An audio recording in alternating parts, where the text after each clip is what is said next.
Hello student, today we are going to see about fertilization. So fertilization அப்படினா கருவுறுதல். So what is mean by fertilization? The fusion of male and female gamete. This is male gamete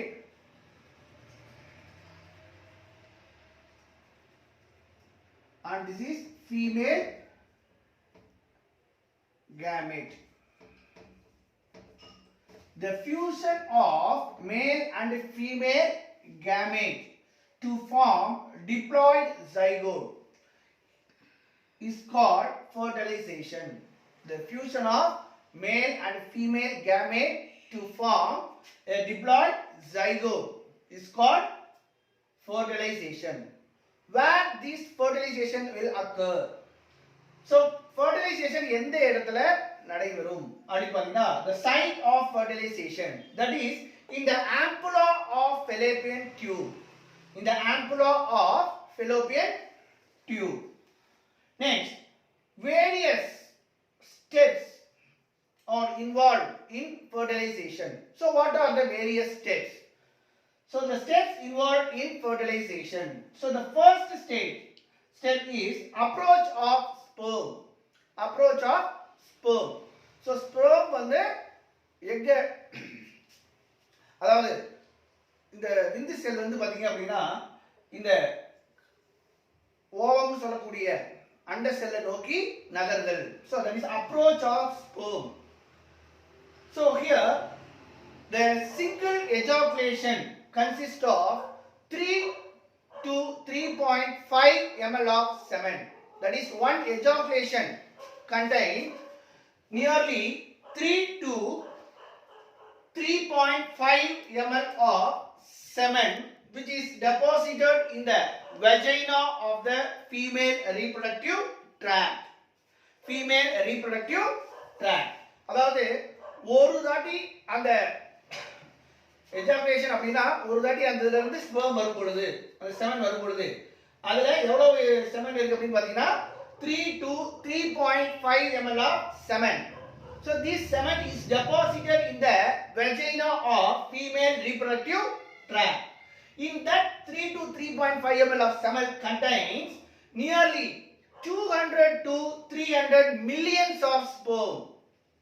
So அந்த விந்து திரவத்துல வந்து பாத்தீங்க அப்படின்னா அதாவது 3 to 3.5 ml 3 ல இருந்து 3.5 ml millilitre விந்து திரவத்துல வந்து பாத்தீங்க அப்படின்னா எவ்வளவு ஸ்பெர்ம் இருக்கு அப்படி பாத்தீங்கன்னா nearly 200 to 300 millions of sperm are present. So the reason எதனால ஏன் இவ்வளவு ஸ்பெர்ம் இருக்குது, ஒரு எஜாகுலேஷன்ல இவ்வளவு ஸ்பெர்ம் இருக்கிறதுக்கு காரணம் என்ன? ஆனா நமக்கு தேவை என்ன ஆகும் அப்படின்னா ஒரு எக்குக்குள்ளார ஒரு ஸ்பெர்ம் மட்டும் தான் நுழைய முடியும். ஆனா இங்க இவ்வளவு ஸ்பெர்ம் இருக்குது, இதுக்கு என்ன காரணம்? வாட் இஸ் தி ரீசன் அப்படின்னா the sperm have to face many barriers to reach the fallopian tube. So நம்ம ஏற்கனவே fertilization எங்க நடக்குதுன்னு பார்த்தோம், ampulla of fallopian tube னு சொன்னோம். அப்ப இந்த வெஜினால இருந்து fallopian tubeக்கு இந்த ஸ்பெர்ம் நகர்ச்சடைறதுக்குள்ளார பாத்தீங்க அப்படின்னா நிறைய தடைகள் இருக்கு. இந்த தடைகள் எல்லாம் தாண்டிட்டு தான் அது அங்க போக முடியும் fallopian tubeக்கு. அப்ப fallopian tubeக்கு போகும் பொழுது பாத்தீங்க அப்படின்னா நிறைய தடைகள் இருக்கு. சோ இப்ப இந்த நிறைய தடைகளை பார்க்கும் பொழுது என்ன ஆகும், நிறைய ஸ்பெர்ம் வந்து அங்க பிடிச்சு வைக்கப்படுது. புரியுதா? அப்ப இதுதான் காரணம், இவ்வளவு ஸ்பெர்ம் வரதுக்கு காரணம் இதுதான். சோ இதுல nearly 200 to 3 millions of sperms இருக்குன்னு சொல்லி பார்த்துட்டோம். இதுல கொஞ்சம் தான் திரும்பி fallopian tubeக்கு போகும் அப்படிங்கறத நாம இப்ப பார்க்க போறோம். சரியா? சரி. சோ நம்ம என்ன பார்த்தோம் அப்படின்னா சில ஃபேக்டர்ஸ் வந்து பாத்தீங்க அப்படின்னா there are some factors are helpful for the movement of sperm and certain factors are barriers. Certain factors act as a barriers for the movement of sperm. நம்ம ஏற்கனவே என்ன பார்த்தோம் அப்படின்னா இந்த செமன் வந்து வெஜைனால தான் டெபாசிட் ஆகுது. சோ டெபாசிட் ஆகும் பொழுது அங்க இருந்து fallopian tube போனாதான் அது என்ன ஆகும், fertilization நடக்கும். அப்ப வெஜைனால இருந்து ஃபெலோப்பியன் டியூபுக்கு, அதாவது வெஜைனால இருந்து யூட்ரஸ்க்கு போயிட்டு யூட்ரஸ்ல இருந்து தான் ஃபெலோப்பியன் டியூபுக்கு போகணும். அப்ப இங்க போகும் பொழுது சில ஃபேக்டர்ஸ் வந்து ஸ்பெர்ம் மூவ் ஆகிறதுக்கு யூஸ்ஃபுல்லா இருக்கு, சில ஃபேக்டர்ஸ் ஸ்பெர்ம் மூவ் ஆகிறதுக்கு தடையா இருக்குது. So அதான் நம்ம பார்ப்போம். So what are the factors helpful for the movement of sperm and what are the factors which are resistance for the movement of sperm? So அதான் நம்ம இப்ப பார்க்க போறோம். So first one, factors which are helpful for the movement of sperm. First one, the lashing movement of the tail. நம்ம ஏற்கனவே sperm உடைய structure பார்க்கும்போது மூணு பார்ட் பார்த்தோம், சாரி நாலு பார்ட். ஃபர்ஸ்ட் ஒன் வந்து பாத்தீங்கன்னா ஹெட், செகண்ட் ஒன் வந்து பாத்தீங்கன்னா நெக் ரீஜன், தேர்ட் பார்ட் வந்து பாத்தீங்கன்னா மிடில் பீஸ், ஃபோர்த் பார்ட் வந்து tail. So tail is the longest part அப்படினு சொல்லி பார்த்தோம். சோ அப்ப அந்த டெயில் வந்து பாத்தீங்கன்னா ஒரு சாட்டை மாதிரி இருக்கும். சோ அப்ப அந்த சாட்டை மாதிரி என்ன ஆகுது, அப்படி மூவ் ஆகும் பொழுது that is lashing movement of the tail.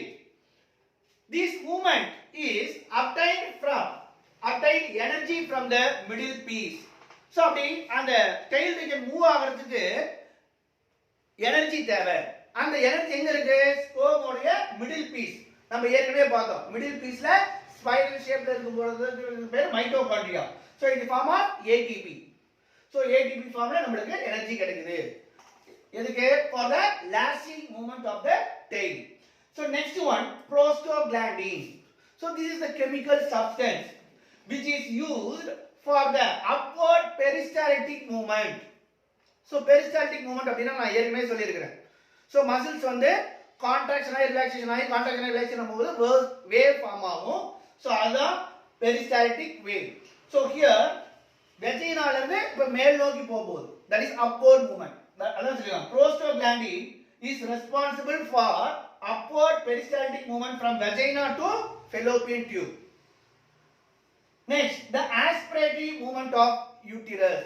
So aspirative movement of uterus அப்படினா ஒத்தி எடுக்கிறது, அப்சர்வ் பண்றது. So அப்சர்வ் பண்றதால ஒரு மூவ்மெண்ட் ஃபார்ம் ஆகுது. So there is aspirative movement of uterus. So these are the factors responsible for the movement of sperm. So sperm வந்து வெஜைனால இருந்து fallopian tube move ஆகிறதுக்கு சில ஃபேக்டர்ஸ் உதவியா இருக்கு. அந்த ஃபேக்டர்ஸ் தான் இதெல்லாம் நம்ம போறோம். இப்போ அடுத்து நம்ம என்ன பார்க்க போறோம் அப்படினா the factors which act as barriers for the movement of sperm. So அதான் அடுத்து the resistant factors for the movement of sperm. So first one, thickened endometrium of the uterus. So கருப்பையுடைய உட்சுவர் என்ன ஆகும், தடிமன் ஆகிறதுனால என்ன ஆகுது, it provides physical barriers. So அந்த கருப்பையுடைய உட்சுவர் thickened ஆகிறதுனால தடிமன் ஆகிறதுனால என்ன ஆகுது, it acts as a physical barriers. So எப்படி அப்படினு பாத்தீங்கன்னா கவனிங்க. சோ நமக்கு தெரியும் இது யூட்டிரஸ். சோ ஓவுலேஷன் நடந்ததுக்கு அப்புறம் மென்ஸ்ட்ரல் சைக்கிள்ல பாத்துறோம். 14th டே ஓவுலேஷன் நடந்ததுக்கு அப்புறம் என்ன ஆகும் அப்படினா அதனுடைய யூட்ரஸ் வந்து யூட்ரியன் வால் வந்து என்ன ஆகும், திக்கண்ட் ஆகும். சோ எப்படி ஃபார்ம் ஆகுது, இந்த மாதிரி திக்கண்ட் ஃபார்ம் ஆகும். அப்ப ஸ்பெர்ம் வந்து பாத்தீங்க அப்படினா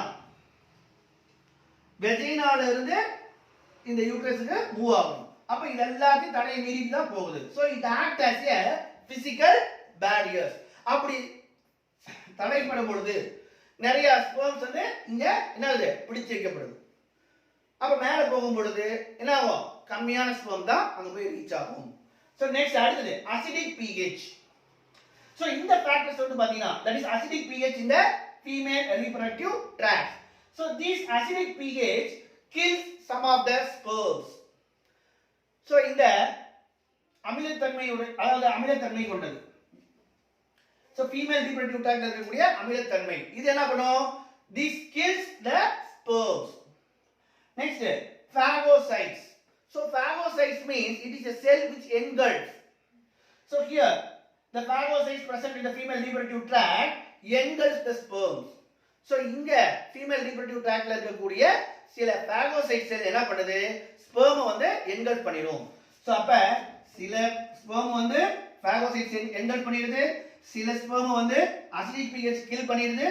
அடுத்து சில sperms வந்து என்ன பண்ணுது, thickened endometrium thickened ஆகிறதால அங்க பிடிச்சு வைக்கப்படுது. அப்ப மேல போகும் பொழுது at this stage only 100 sperms may reach the fallopian tube.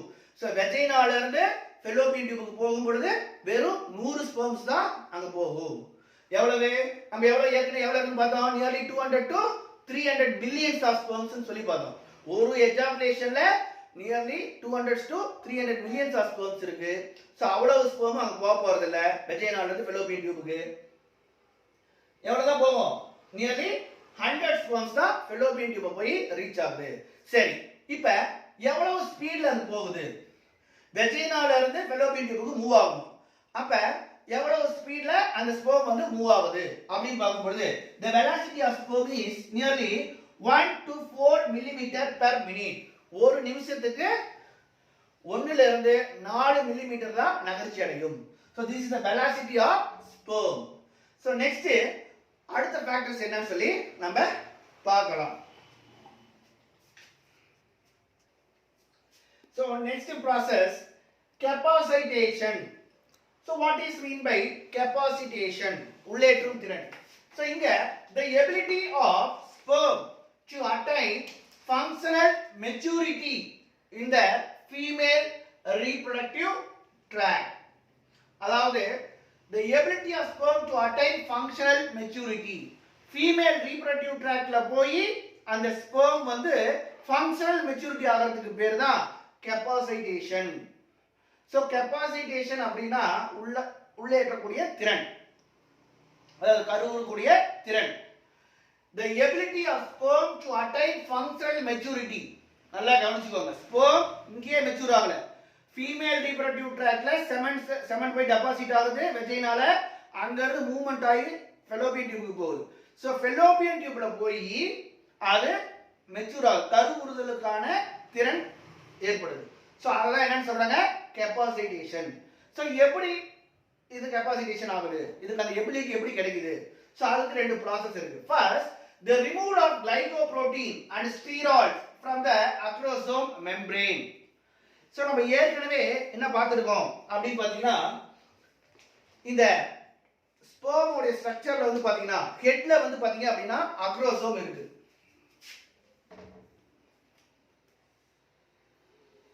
so this is head of the sperm, this is neck of the sperm, and this is middle piece of the sperm, and it is the tail region. here in the egg region, in the head region, there is a acrosome is present. acrosome is present.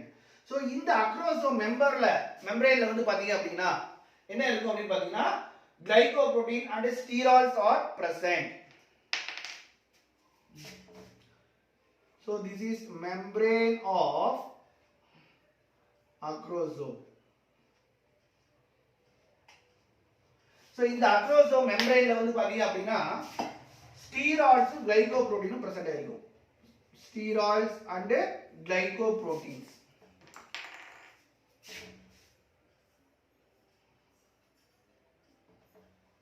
so இது steroids, இது glycoprotein.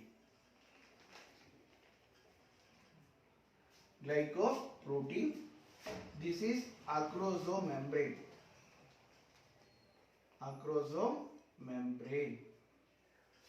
so இந்த acrosome membrane ல என்ன present ஆயிருக்கு, glycoprotein steroids present ஆயிருக்கு.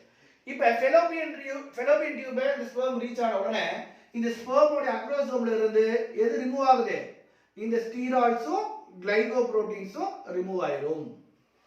அப்படி remove ஆகறதுனால என்ன கிடைக்குது அப்படினா which makes the membrane weaker permeable. so அந்த membrane weakened ஆகுது. so அப்ப அந்த membrane ஸ்ட்ராங்கா இருக்கிறதுக்கு எது காரணம், glycoproteins steroids தான். அப்ப அது ரெண்டும் ரிமூவ் ஆனிச்சு அப்படினா அந்த membrane என்ன ஆகுது, weakened ஆயிருது. so weaken ஆகறதுனால it results in releasing the sperm lysine. so sperm lysine, so இங்க sperm lysine இருக்கு. so அந்த sperm lysine இது weaken ஆகறதுனால அங்க போய் ரிலீஸ் ஆகுது. so இது எதுக்கு யூஸ்ஃபுல்லா இருக்கு, what is the function of sperm lysine? it dissolves the egg membrane. நம்ம structure of ovum ல பாக்குறோம், சோ எக் சுத்தி நிறைய மெம்பரேன்ஸ் இருக்கு. ஒயிட் லைன் மெம்பரேன், ஜோனா பெலுசிரா, கரோனா ரேடியேட்டர், அந்த மாதிரி நிறைய மெம்பரேன்ஸ் இருக்கு. சோ அந்த மெம்பரேன்ஸ் எல்லாத்தையும் டெஸ்ட்ராய் பண்ணக்கூடிய வேலையை செய்யுது இந்த ஸ்பெர்ம் லைசின். சோ அது இங்க இருக்கக்கூடிய கிளைகோபுரோட்டீன் ஸ்டீர் ஆல்சோ டிசால்வ் ஆனிச்சுனா தான், ரிமூவ் ஆனிச்சுனா தான் இந்த ஸ்பெர்ம் லைசின் அங்க போய் ரிலீஸ் ஆகும். நெக்ஸ்ட் அடுத்து influx of calcium ions. So calcium ions வந்து என்னது உள்ளார போகுது, எதுக்குள்ளார இந்த ஸ்பெர்ம் உள்ளார போகுது, which make the sperm more active. So அந்த ஸ்பெர்ம் உள்ளார அங்க கிளைகோபுரோட்டீன் ரிலீஸ் ஆகும்போது அதுக்குள்ளார கால்சியம் போனுச்சு அப்படினா இது என்ன ஆகுது, இந்த ஸ்பெர்ம் ஓட ஆக்டிவிட்டி ரொம்ப மோர் ஆகுது. So more activity of sperm. So இதுதான் கெபாசிடேஷன். சோ இப்படிதான் கெபாசிடேஷன் நடக்குது. சோ நெக்ஸ்ட் நம்ம பார்க்க போறது என்ன அப்படி பாத்தீங்கன்னா fertilizing and anti-fertilizing reaction. So next the second step. The first step is approach of sperm. The second step is fertilizing and anti-fertilizing reaction.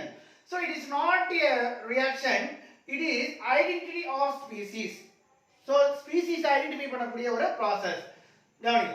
So this fertilizing is a chemical substance which is secreted by ovum.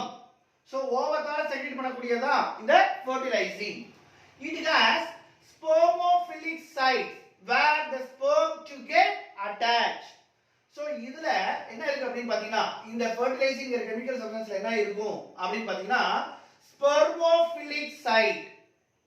இந்த fertilizing ஓட சர்ஃபேஸ்ல வந்து பாத்தீங்கன்னா spermophilic sites. So spermophilic sites அப்படிங்கிறது என்ன அப்படி பாத்தீங்கன்னா where the sperms to get attached. So egg membrane ல இருக்கக்கூடிய அந்த சர்ஃபேஸ்ல ஸ்பெர்ம் வந்து அட்டாச் ஆகக்கூடிய இடத்துக்கு தான் என்ன சொல்றாங்க ஸ்பெர்மோஃபிலி. சோ கவனிங்க. சோ நமக்கு தெரியும். சோ இது வந்து பாத்தீங்க அப்படினா எக். சோ இந்த எக் வந்து என்ன செக்ரீட் பண்ணுது அப்படினு பாத்தீங்கன்னா sperm fertilizing. So fertilizing. இந்த fertilizingல வந்து பாத்தீங்க அப்படினா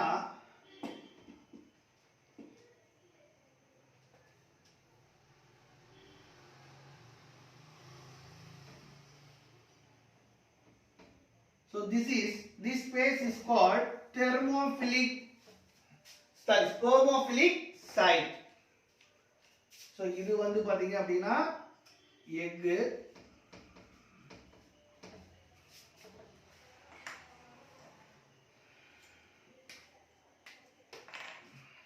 இது எக். சோ இது வந்து பாத்தீங்க அப்படினா fertilizing. சோ இந்த ஸ்பேஸ் வந்து பாத்தீங்க அப்படினா சோ இதுதான் என்னன்னு சொல்றாங்க அப்படினா spermophilic site. Spermophilic sites. So இந்த spermophilic sitesல தான் எது வந்து அட்டாச் ஆக போகுது, sperm வந்து அட்டாச் ஆக போகுது. சோ இதெல்லாம் வந்து பாத்தீங்கன்னா sperm. So இந்த இடத்துல தான் sperm வந்து அட்டாச் ஆகும். So this fertilizing is secreted by ovum, that is A. This fertilizing has spermophilic sites where the sperms to get attached. And next anti-fertilizing. So these are also chemical substance which is secreted by sperm.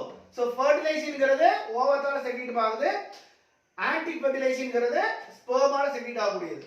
So it is acidic surface protein.